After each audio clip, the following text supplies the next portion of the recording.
வணக்கம். வேந்தரின் உச்சிவேளை பகல் செய்திகளுக்காக ஆர்த்தி. தலைப்புச் செய்திகள்.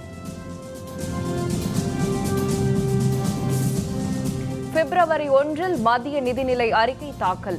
அமைச்சரவை கூட்டத்தில் முடிவு.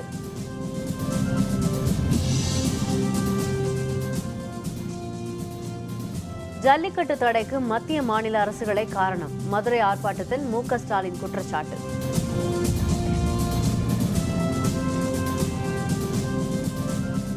இன்று ஒரே நாளில் 6 விவசாயிகள் பலி எண்ணிக்கை 85ஆக உயர்வு.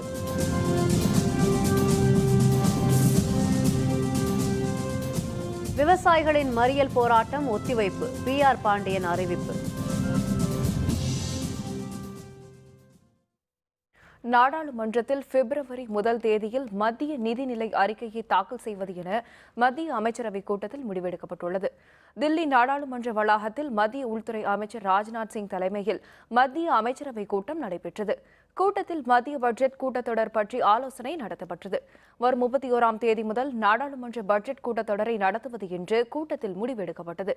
அன்றைய தினம் பொருளாதார ஆய்வறிக்கையை சமர்ப்பிப்பது என்றும் பட்ஜெட் கூட்டத்தொடரை 3 கட்டங்களாக நடத்துவது எனவும் முடிவெடுக்கப்பட்டது. பிப்ரவரி 1 தேதி மத்திய நிதிநிலை அறிக்கையுடன் ரயில்வே நிதிநிலை அறிக்கையையும் சேர்த்து தாக்கல் செய்வது எனவும் கூட்டத்தில் ஆலோசனைக்கு பின்னர் முடிவு செய்யப்பட்டது. இதன் மூலம் இந்த ஆண்டிலிருந்து ரயில்வே துறைக்கு என தனியாக பட்ஜெட் தாக்கல் செய்யப்படும் என்று 92 ஆண்டு கால நடைமுறை முடிவுக்கு வருகிறது.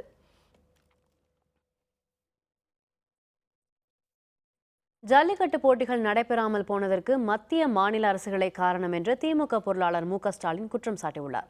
ஜல்லிக்கட்டு மீதான தடையை நீக்க வலியுறுத்தி மதுரை அலங்காநல்லூர் வாடிவாசல் முன்பு திமுக சார்பில் ஆர்ப்பாட்டம் நடத்தப்பட்டது. ஆர்ப்பாட்டத்தில் ஆயிரக்கணக்கானோர் பங்கேற்றனர். ஆர்ப்பாட்டத்தை தொடக்கி வைத்து பேசிய திமுக பொருளாளர் ஸ்டாலின், திமுக ஆட்சியின் போது உரிய பாதுகாப்புகளோடு ஜல்லிக்கட்டு நடத்தப்பட்டதாகவும், ஆனால் உச்சநீதிமன்ற வழிகாட்டுதல்களை பின்பற்றாததால் அதிமுக ஆட்சியில் ஜல்லிக்கட்டுக்கு தடை விதிக்கப்பட்டதாகவும் தெரிவித்தார். மேலும் மத்திய அரசு உறுதியளித்தபடி ஜல்லிக்கட்டை நடத்துவதற்கான நடவடிக்கைகளை மேற்கொள்ளவில்லை என்றும் அவர் குற்றம் சாட்டினார்.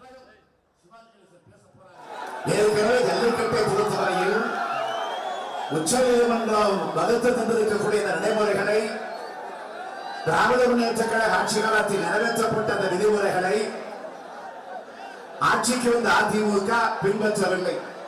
ஆகவே நான் பகிரமாக குற்றம் சொல்கிறேன். இது தடைபட்டு போனதற்கு காரணம் அதிமுக ஆட்சிதான். ஆக காளைகளை மட்டும் காட்சி பொருளாக ஆக்கிவிடாதீர்கள் என்றுதான் நான் இந்த நேரத்தில் பணியோடு கேட்டுக்கொள்ள விரும்புகிறேன்.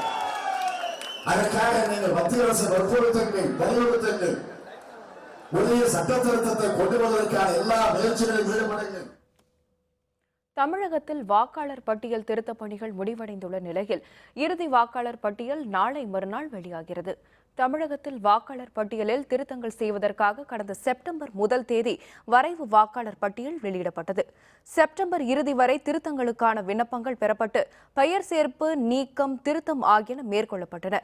18 லட்சத்திற்கும் அதிகமான விண்ணப்பங்கள் பெறப்பட்ட நிலையில் இறுதி வாக்காளர் பட்டியல் தயாரிக்கும் பணிகள் மும்முரமாக நடைபெற்று வருகின்றன. அதனையடுத்து நாளை மறுநாள் இறுதி வாக்காளர் பட்டியல் வெளியாகும் என தெரிகிறது.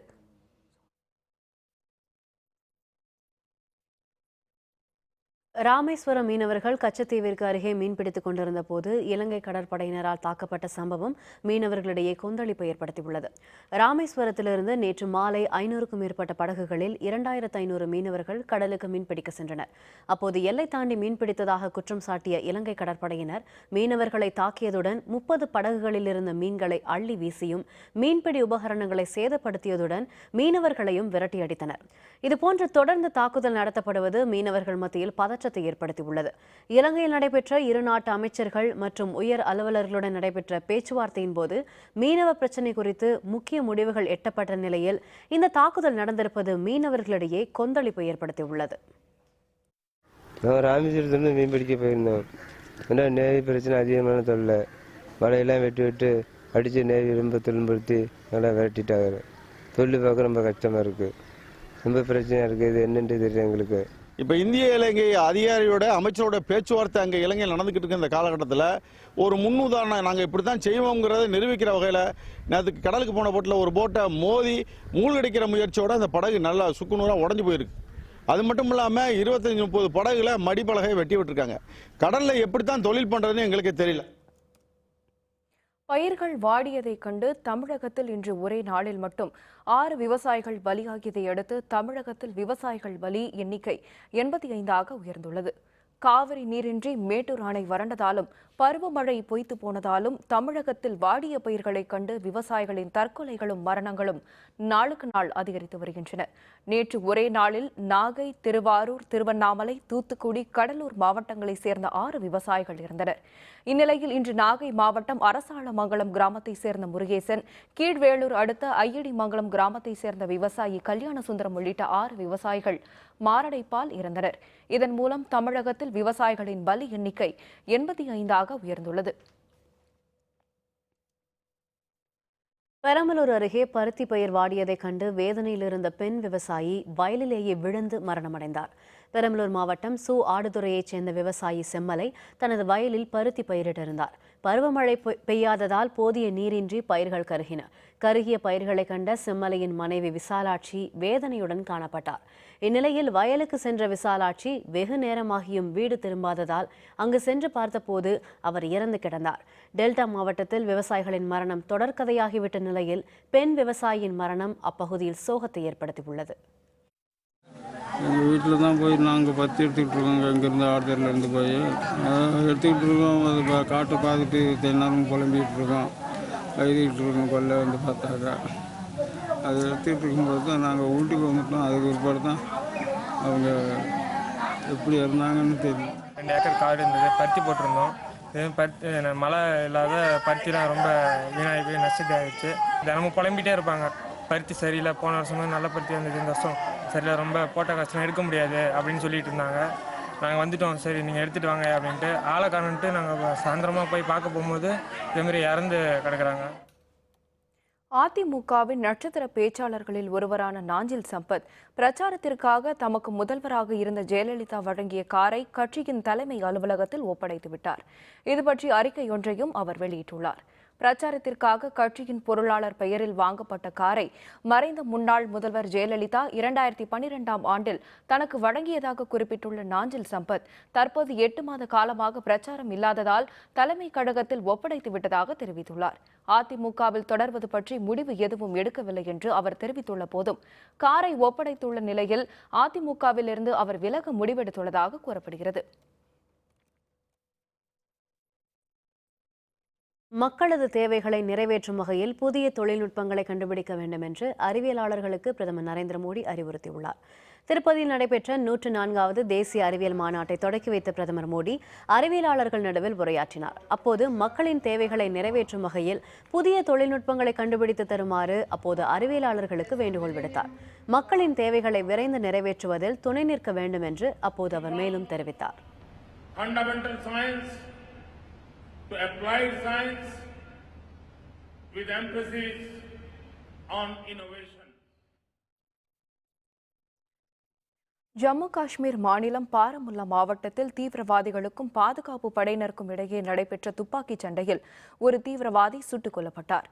ஜம்மு காஷ்மீர் மாநிலத்தின் பாரமுல்லா மாவட்டத்தில் எல்லைப்பகுதி வழியாக சிலர் ஊடுருவியதாக கிடைத்த தகவலை அடுத்து பாதுகாப்பு படையினர் தேடுதல் வேட்டை நடத்தினர். அப்போது சோப்பூர் பகுதியில் தீவிரவாதிகளுக்கும் பாதுகாப்பு படையினருக்கும் இடையே கடுமையான துப்பாக்கிச் சண்டை நடைபெற்றது.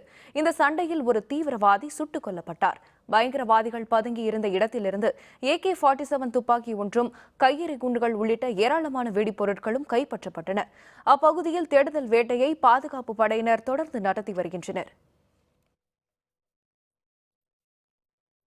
விவசாயிகளின் கோரிக்கைகள் குறித்து விரைவில் நடவடிக்கை எடுக்கப்படும் என முதல்வர் பன்னீர்செல்வம் உறுதியளித்ததை அடுத்து வரும் 5ஆம் தேதி நடைபெற இருந்த விவசாயிகள் போராட்டம் ஒத்திவைக்கப்படுவதாக PR பாண்டியன் தெரிவித்துள்ளார்.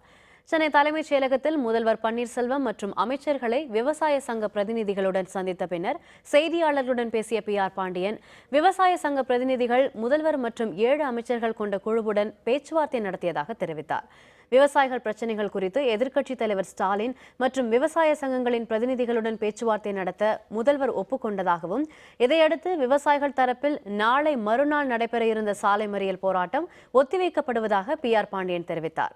மத்திய மாநில அரசுகள் தமிழகத்தை வறட்சி மாநிலமாக அறிவித்து பாதிக்கப்பட்ட விவசாயிகளுக்கு உரிய இழப்பீடு வழங்க வேண்டும் என கேட்டுக்கொண்டதாக அவர் குறிப்பிட்டார்.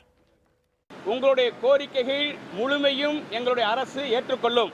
அதற்கான நடவடிக்கையில் ஈடுபட்டிருப்பதாக முதலமைச்சர் உத்தரவாதம் அளித்திருக்கிறார்கள். அந்த வகையில் தமிழக அரசினுடைய அந்த நடவடிக்கைக்கு அனைத்து கட்சிகளும் ஒத்துழைப்பு கொடுக்க வேண்டும், விவசாயிகள் ஒத்துழைப்பு கொடுக்க வேண்டும் என்கிற அடிப்படையில் நாளைய மறுநாள் 5ஆம் தேதி தமிழகம் முழுமையிலும் நடைபெற இருந்த அந்த சாலை மறியல் போராட்டத்தை தற்காலிகமாக விலக்கிக் கொள்கிறோம்.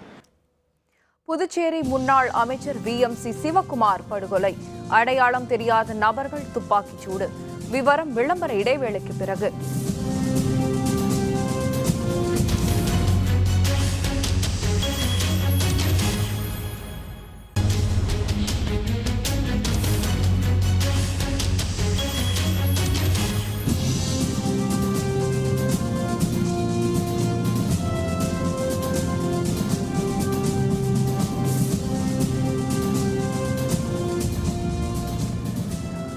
செய்திகள் தொடர்கின்றன.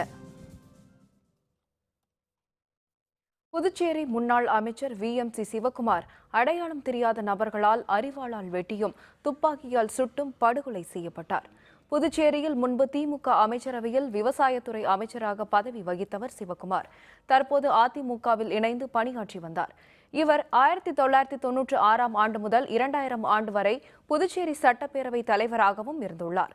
காரைக்காலுக்கு உட்பட்ட நிரவி பகுதியில் தான் கட்டி வரும் திருமண மண்டப கட்டுமான பணிகளை இன்று பார்வையிட சென்றபோது சிவக்குமார் அடையாளம் தெரியாத நபர்களால் அரிவாளால் வெட்டியும் துப்பாக்கியால் சுட்டும் படுகொலை செய்யப்பட்டார். படுகொலை செய்த நபர்கள் தப்பி ஓடிவிட்டனர். அவர்களை காரைக்கால் காவல்துறையினர் தேடி வருகின்றனர்.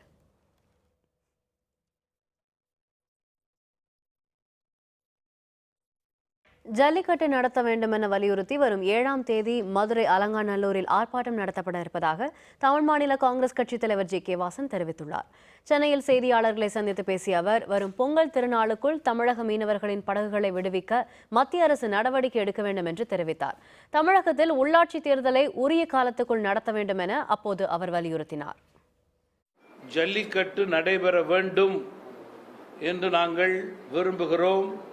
அதை வலியுறுத்தும் வகையிலே வருகின்ற 7ஆம் தேதி அன்று மதுரை மாவட்டம் அலங்காநல்லூரிலே தமிழ் மாநில காங்கிரஸ் கட்சியின் சார்பிலே ஒரு மாபெரும் ஆர்ப்பாட்டம் நடத்த இருக்கிறோம். வருமானத்திற்கு அதிகமாக பணம் வைத்திருந்ததாக கைது செய்யப்பட்ட சேகர் ரெட்டி உள்ளிட்ட 3 பேர் மீது மேலும் ஒரு வழக்கு பதிவு செய்யப்பட்டுள்ளது. சேகர் ரெட்டி, ஸ்ரீனிவாசலு உள்ளிட்டோர் வீடுகளில் கடந்த 8ஆம் தேதி வருமான வரித்துறை சோதனை நடத்தினர். சோதனைக்கு பிறகு சட்டவிரோதமாக பணம் வைத்திருந்ததாக சேகர் ரெட்டி, ஸ்ரீனிவாசலு, ஆடிட்டர் பிரேம்குமார் ஆகியோர் கடந்த 22ஆம் தேதி கைது செய்யப்பட்டனர். மூவருக்குமான நீதிமன்ற காவல் முடிவடைந்த நிலையில் இன்று சென்னை CBI நீதிமன்றத்தில் ஆஜர்படுத்தப்பட்டனர். சேகர் ரெட்டி உள்ளிட்டோர் ஜாமீன் கோரிய நிலையில் கடந்த 30ஆம் தேதி 8 கோடி ரூபாய் அளவிற்கு புதிய ரூபாய் நோட்டுகள் பறிமுதல் செய்யப்பட்டது தொடர்பாக மூவர் மீதும் புதிய வழக்கு பதிவு செய்யப்பட்டுள்ளதாக CBI தரப்பில் தெரிவிக்கப்பட்டது. மேலும் அவர்களை காவலில் எடுத்து விசாரிக்க வேண்டும் என்றும் CBI தரப்பில் கேட்கப்பட்டது.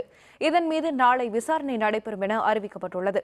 இத்துடன் சேகர் ரெட்டி உள்ளிட்ட மூவரின் நீதிமன்ற காவலை வரும் 17ஆம் தேதி வரை நீடித்து CBI சிறப்பு நீதிமன்ற நீதிபதி வெங்கடசாமி உத்தரவிட்டார்.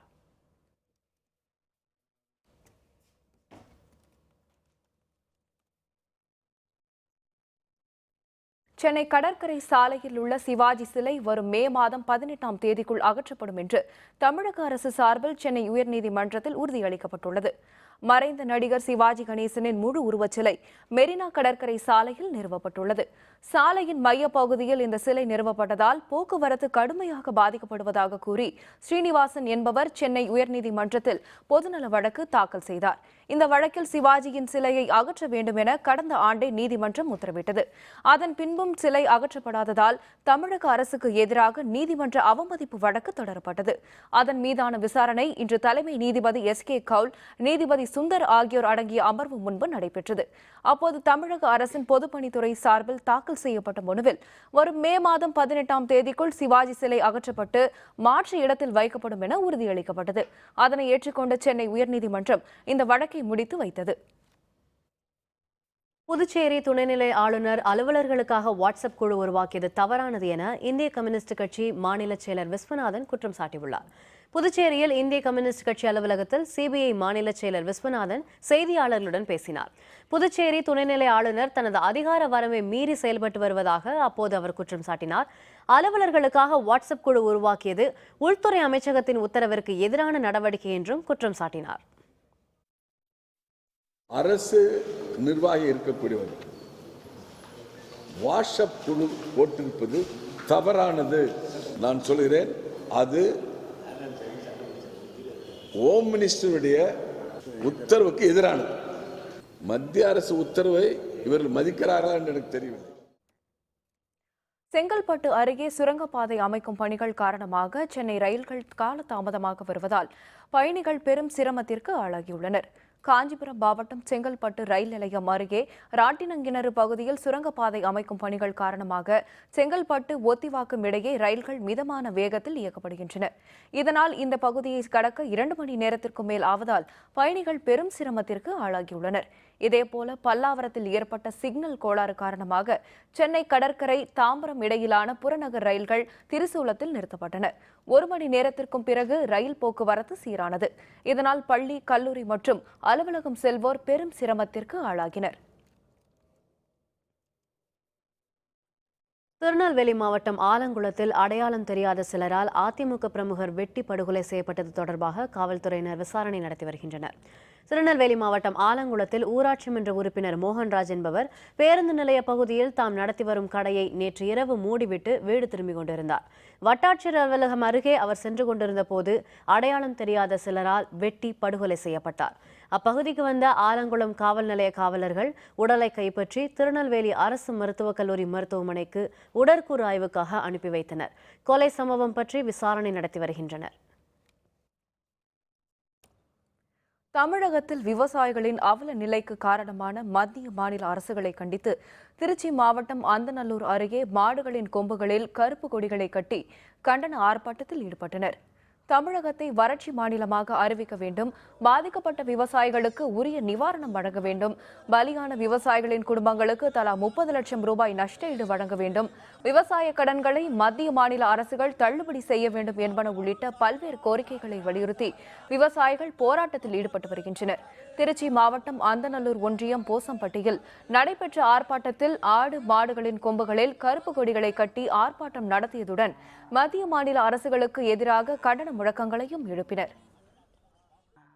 தற்கொலை செய்து கொண்டு இறந்து போன விவசாயிகளுக்கு குறைந்தபட்சம் 10 லட்சமாவது நிவாரணம் வழங்க வேண்டும். காய்ந்து கருகி போன நெற்பயிருக்கு 30,000 வழங்க வேண்டும்.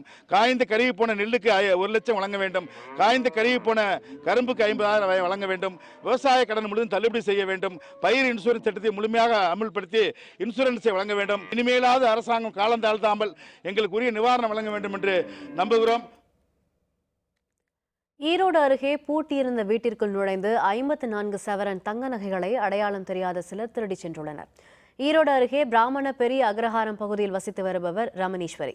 இவரது கணவர் இறந்துவிட்ட நிலையில் மகன் மற்றும் மகள் வெளியூரில் வசித்து வருகின்றனர். இதனால் இவர் இரவு நேரத்தில் வீட்டை பூட்டிவிட்டு உறவினர் வீட்டில் உறங்குவது வழக்கம். இவ்வாறு காலை வீடு திரும்பிய அவர் பீரோவில் வைக்கப்பட்டிருந்த 54 சவரன் தங்க நகைகள் திருடப்பட்டிருப்பது கண்டு அதிர்ச்சியடைந்தார். இது பற்றி தகவல் அறிந்ததும் மாவட்ட காவல்துறை கண்காணிப்பாளர் சிவக்குமார் தலைமையிலான குழுவினர் சம்பவ இடத்திற்கு விரைந்து ஆய்வு மேற்கொண்டனர். சத்தியமங்கலம் அருகே ஆசனூர் வனப்பகுதியின் சாலையோரம் சுற்றித் திரியும் ஒற்றை யானையால் ஆபத்து ஏற்படும் என வாகன ஓட்டிகளுக்கு வனத்துறையினர் எச்சரிக்கை விடுத்துள்ளனர். சத்தியமங்கலம் புலிகள் காப்பக வனப்பகுதியில் தமிழகம், கர்நாடகம் மாநிலத்தை இணைக்கும் திண்டுக்கல் பெங்களூரு தேசிய நெடுஞ்சாலை அமைந்துள்ளது. முற்றிலும் அடர்ந்த வனப்பகுதியான இப்பகுதியில் 24 மணி நேரமும் போக்குவரத்து நடைபெற்று வருகிறது. இச்சாலைகளில் பகல் நேரங்களில் வன விலங்குகள் சாலையை கடந்து செல்வது வழக்கம். இந்த வனப்பகுதியில் சாலையில் பயணம் மேற்கொள்ளும் போது சுற்றுலா பயணிகள் வாகனங்களை நிறுத்திவிட்டு யானையை செல்போன் மற்றும் கேமராவின் மூலம் புகைப்படம் எடுத்துச் செல்கின்றனர். இதனால் இந்த ஒற்றை யானை கோபம் கொண்டு சுற்றுலா பயணிகளை தாக்கும் சூழ்நிலை உள்ளதால் வாகன ஓட்டிகள் கவனத்துடன் செல்லுமாறு வனத்துறையினர் எச்சரிக்கை விடுத்துள்ளனர். நெல்லை மாவட்டத்தில் கருவேல மரங்களை அகற்றும் பணியில் மாவட்ட நிர்வாகம் முனைப்பு காட்டி வருவது மக்கள் விவசாயிகளிடம் வரவேற்பை பெற்றுள்ளது. தமிழகம் முழுவதும் கருவேல மரங்களை அகற்ற அரசு நிர்வாகம் உடனடியாக நடவடிக்கை எடுக்க வேண்டும் என்று உச்சநீதிமன்றம் அண்மையில் உத்தரவு பிறப்பித்தது. அதனைத் தொடர்ந்து மாநிலத்தின் பல மாவட்டங்களில் கருவேல மரங்களை அகற்றும் பணியில் அரசு நிர்வாகம் முனைப்பு காட்டி வருகிறது. இதேபோல் நெல்லை மாவட்டத்திலும் கருவேல மரங்களை அகற்றும் பணியை தொடங்க வேண்டும் என தாமிரபரணி பாதுகாப்பு இயக்கம் சார்பில் வேண்டுகோள் விடுக்கப்பட்டது. அதன் பேரில் பாளையங்கோட்டையில் உள்ள காமராஜர் நகர் பகுதியில் அரசு அலுவலர்கள் கருவேல மரங்களை அகற்றும் பணியில் முனைப்புடன் ஈடுபட்டுள்ளனர். முதற்கட்டமாக இந்த பணி நடைபெறுவதாகவும் மாவட்டம் முழுவதும் கருவேல மரங்கள் அகற்றும் பணி துரிதப்படுத்தப்படும் என அரசு உயர் அலுவலர் தெரிவித்தனர். கன்னியாகுமரி மாவட்டம் இணையம் பகுதியில் சரக்கு பெட்டக மாற்று முனையம் அமைக்க எதிர்ப்பு தெரிவித்து மாவட்ட ஆட்சியர் அலுவலகம் முன்பு நடைபெற்ற கண்டன ஆர்ப்பாட்டத்தில் பலர் பங்கேற்றனர். இணையம் பகுதியில் சரக்கு பெட்டக மாற்று முனையம் அமைக்க மத்திய அரசு திட்டமிட்டுள்ளது. இதற்கான பணிகளை தொடங்க உள்ள நிலையில் நிலத்தை கையகப்படுத்த எதிர்ப்பு கிளம்பியுள்ளது. இந்த திட்டத்தை கைவிடக் கோரி மீனவ கிராம மக்கள் தொடர்ந்து பல்வேறு கட்ட போராட்டங்களில் ஈடுபட்டுள்ளனர். வேலை நிறுத்தம், மனித சங்கிலி, உண்ணாவிரதம் உள்ளிட்ட போராட்டங்கள் நடைபெற்ற நிலையில் இன்று மாவட்ட ஆட்சியர் அலுவலகம் முன்பு கண்டன ஆர்ப்பாட்டம் நடைபெற்றது. இதில் பங்கேற்றவர்கள் சரக்கு பெட்டக மாற்று முனையத்திற்கு எதிர்ப்பு தெரிவித்து முழக்கமிட்டனர். ஆர்ப்பாட்டத்தில் இணையம் முதல் நீரோடி வரையிலான மீனவ கிராமங்களை சேர்ந்தவர்கள் பங்கேற்றனர்.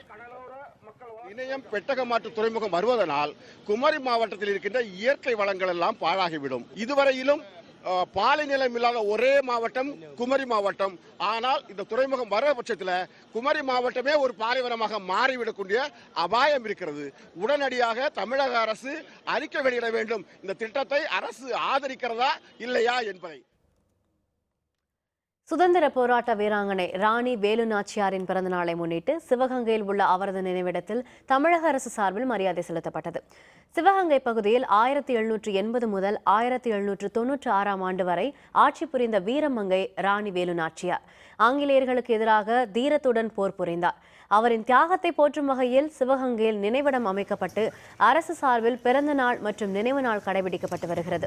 அதனை ஒட்டி இன்று அவரின் 287வது பிறந்த நாளை முன்னிட்டு சிவகங்கையில் உள்ள அவரது நினைவிடத்தில் தமிழக அரசு சார்பில் மரியாதை செலுத்தப்பட்டது. அங்கு நிறுவப்பட்டுள்ள வேலுநாச்சியாரின் முழு உருவச் சிலைக்கு அமைச்சர்கள் பாஸ்கரன், மணிகண்டன், நாடாளுமன்ற உறுப்பினர் செந்தில்நாதன், மாவட்ட ஆட்சியர் மலர்விழி உள்ளிட்டோர் மாலை அணிவித்து மரியாதை செலுத்தினர். அனைத்து இந்திய அண்ணா திராவிட முன்னேற்ற கழகத்தினுடைய அரசு என்றுமே சுதந்திர போராட்ட தியாகிகளையும் சரி, அந்த தியாகத்திற்காக உயிரை மாற்றவர்களும் சரி, எல்லோருக்கும் மரியாதை செலுத்துவதிலே புரட்சி தலைவி அம்மா அவர்களை விட தேசியம் ஒருமைப்பாட்டு மிக்க தலைவர் நீங்கள் எப்பொழுதுமே பார்க்க முடியாது என்பதை உங்களிடத்தில் நான் தெரிவித்துக் கொள்கிறேன். சுதந்திர போராட்ட வீரர் வீரபாண்டிய கட்டபொம்மனின் 258வது பிறந்த நாளையொட்டி பாஞ்சாலங்குறிச்சியில் உள்ள அவருடைய உருவச்சிலைக்கு மாலை அணிவித்து மரியாதை செலுத்தப்பட்டது. பாஞ்சாலங்குறிச்சியின் குறுநில மன்னரான வீரபாண்டிய கட்டபொம்மன் இந்திய விடுதலைக்காக ஆங்கிலேயருடன் போரிட்டார். பின்னர் அவர் ஆங்கிலேயரால் தூக்கிலிடப்பட்டார். வீரபாண்டிய கட்டபொம்மனின் 258வது பிறந்தநாள் விழா தூத்துக்குடி மாவட்டம் பாஞ்சாலங்குறிச்சியில் கொண்டாடப்பட்டது. நினைவு கோட்டையில் உள்ள உருவச்சிலைக்கு அவருடைய வாரிசுகள், சமுதாய அமைப்புகள், அரசியல் கட்சியினர் மற்றும் தமிழக அரசு சார்பில் மாலை அணிவித்து மரியாதை செலுத்தப்பட்டனர். சுற்றுலாத்துறையின் கட்டுப்பாட்டில் உள்ள கட்டபொம்மனின் நினைவு கோட்டையை பராமரித்து பாதுகாக்க வேண்டும் எனவும் அவருடைய வீர வரலாற்றை இளைய சமுதாயம் அறிந்து கொள்ளும் வகையில் ஒளி காட்சி அமைக்க வேண்டும் எனவும் அப்பகுதி மக்கள் அரசிடம் கோரிக்கை விடுத்துள்ளனர். வறட்சி மிகுந்த நேரங்களில் கூட அந்த சுற்றுலாத்துறையின் மூலமாக 12 பேருக்கு மேலே பணியாற்றி கொண்டிருந்த வேளையில் இங்கே ஒரு பணியாளர்கள் மட்டுமே இங்கே இருக்கிறார்கள். வரலாற்று சிறப்புமிக்க செயல்கள் சொல்வதற்குரிய பணியாளர்கள் இல்லை. ஆகவே இங்கே பணியாளர்கள் நியமிக்கப்பட வேண்டும். இப்போது அருங்காட்சியகம் மற்றும் வருகின்ற மக்களுக்கு ஒளி காட்சி அமைத்து இந்த வீரபாண்டிய கட்டபொம்மனுடைய செயல்களெல்லாம் வருங்கால சந்ததியர்களுக்கு தெரிகின்றவர்கள் இங்கே காட்சி அமைக்க வேண்டும். சோமாலியாவில் தற்கொலை படை தாக்குதல், பாதுகாப்பு படை வீரர்கள் 3 பலி. விவரம் விளம்பர இடைவேளைக்கு பிறகு.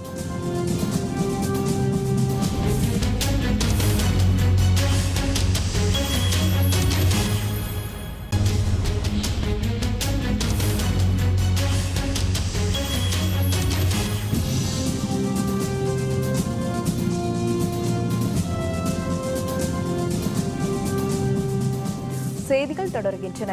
இனி அயலக செய்திகள். சோமாலியா நாட்டில் தீவிரவாதிகள் நடத்திய தற்கொலைப்படை தாக்குதலில் பாதுகாப்பு படை வீரர்கள் 3 பேர் பலியாகினர். சோமாலியா நாட்டில் தீவிரவாத தாக்குதல்கள் அண்மை காலமாக அதிகரித்து வருகிறது. இங்குள்ள மொகதீசு நகரில் ஆப்பிரிக்க அமைதிக்குழு தலைமையகம் அமைந்துள்ளது. இந்த கட்டடத்திற்குள் வெடிகுண்டுகள் நிரப்பப்பட்ட காரை ஓட்டிச் சென்ற தீவிரவாதி அதனை திடீரென வெடிக்கச் செய்தார். இந்த தாக்குதலில் 3 பாதுகாப்பு படை வீரர்கள் அந்த இடத்திலேயே பலியானர். படுகாயமுற்றவர்கள் சிகிச்சைக்காக மருத்துவமனையில் அனுமதிக்கப்பட்டுள்ளனர். இதேபோல் மற்றொரு நுழைவு வாயில் வழியாக காரில் உள்ளே நுழைய முயன்ற தீவிரவாதியை பாதுகாப்பு படையினர் சுட்டு வீழ்த்தினர். மேற்கத்திய நாடுகளின் ஆதரவோடு செயல்பட்டு வரும் அரசுக்கு எதிராக சண்டையிட்டு வரும் அல் ஷபாப் தீவிரவாதிகள் அமைப்பு இந்த தாக்குதலுக்கு பொறுப்பேற்றுள்ளது. ராஜ்கோட்டில் நடைபெற்று வரும் ரஞ்சி கோப்பை அரையிறுதிப் போட்டியில் மும்பை அணி தனது முதல் இன்னிங்ஸில் 7 விக்கெட்டுகள் இழப்பிற்கு 321 ரன்கள் எடுத்து விளையாடி வருகிறது. ரஞ்சி கோப்பை கிரிக்கெட்டின் அரையிறுதிப் போட்டியில் நடப்பு சாம்பியனான மும்பை அணியுடன் தமிழக அணி மோதுகிறது. குஜராத் மாநிலம் ராஜ்கோட்டில் நடைபெற்று வரும் இந்த போட்டியில் டாஸ் வென்ற தமிழக அணி முதல் இன்னிங்ஸில் 305 ரன்களுக்கு ஆட்டமிழந்தது. இதையடுத்து களமிறங்கியுள்ள மும்பை அணி நேற்றைய ஆட்ட நேர முடிவில் 4 விக்கெட்டுகள் இழப்பிற்கு 171 ரன்கள் எடுத்திருந்தது. 3ஆம் நாளான இன்று ஆட்டத்தை தொடரும் மும்பை அணி சற்று முன்வரை 7 விக்கெட்டுகள் இழப்பிற்கு 321 ரன்கள் எடுத்து விளையாடி வருகிறது. மீண்டும் தலைப்புச் செய்திகள். பிப்ரவரி 1 மத்திய நிதிநிலை அறிக்கை தாக்கல், அமைச்சரவை கூட்டத்தில் முடிவு.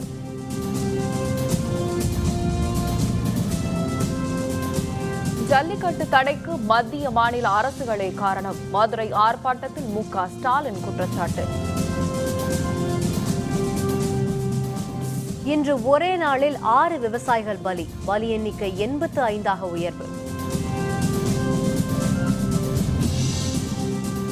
விவசாயிகளின் மறியல் போராட்டம் ஒத்திவைப்பு, PR பாண்டியன் அறிவிப்பு.